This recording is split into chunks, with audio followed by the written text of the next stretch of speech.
ಕರ್ನಾಟಕದ ಸಿದ್ದರಾಮಯ್ಯ ನೇತೃತ್ವದ ಕಾಂಗ್ರೆಸ್ ಸರ್ಕಾರ ರಾಮ ವಿರೋಧಿ ಸರ್ಕಾರ, ಇದೊಂದು ಹಿಂದೂ ವಿರೋಧಿ ಸರ್ಕಾರ. ರಾಮ ಭಕ್ತರನ್ನ, ಕರಸೇವಕರನ್ನ ಬಂಧನ ಮಾಡೋದ್ರ ಮುಖಾಂತರ ಹಿಂದೂಗಳನ್ನ ಬೆದರಿಸುವಂತ ಕಾರ್ಯತಂತ್ರವನ್ನ ಸರ್ಕಾರ ಮಾಡ್ತಾ ಇದೆ. 1992 ಡಿಸೆಂಬರ್ 6ನೇ ತಾರೀಕು ನಡೆದಂತ ಅಯೋಧ್ಯೆಯ ಕಾರ್ಯಸೇವೆನಲ್ಲಿ ನಾನು ಮತ್ತು ಸಿಟಿ ರವಿಯವರು ಒಟ್ಟಾಗಿ ಭಾಗವಹಿಸಿದ್ವಿ. ಚಿಕ್ಕಮಗಳೂರಿನ ಆಲ್ದೂರು ಗ್ರಾಮದಿಂದ ಕಾರ್ಯಕರ್ತರಾಗಿ ನಾನು ಆ ಕಾರ್ಯಸೇವೆಯಲ್ಲಿ ಭಾಗವಹಿಸಿದ್ದೆ. ರೈಲಿನಲ್ಲಿ ಪ್ರಯಾಣ ಮಾಡಿದ್ದೆ.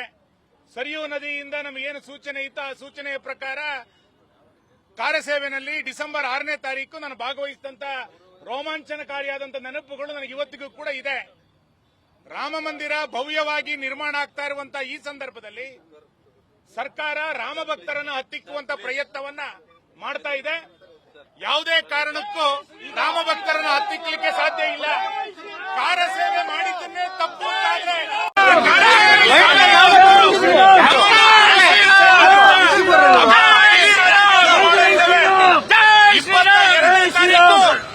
ರಾಮ ಮಂದಿರ ನಿರ್ಮಾಣ ಆಗಬೇಕಾದ್ರೆ ಸರ್ಕಾರ ಅದಕ್ಕೆ ಬೆಂಬಲವನ್ನು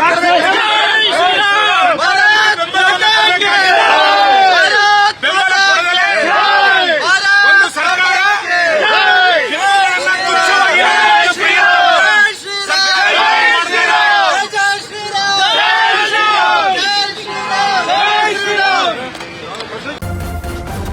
ನ್ಯೂಸ್ ಫಸ್ಟ್ ನಿರ್ಭೀತಿಯಿಂದ ನಿಮ್ಮ ಪರವಾಗಿ.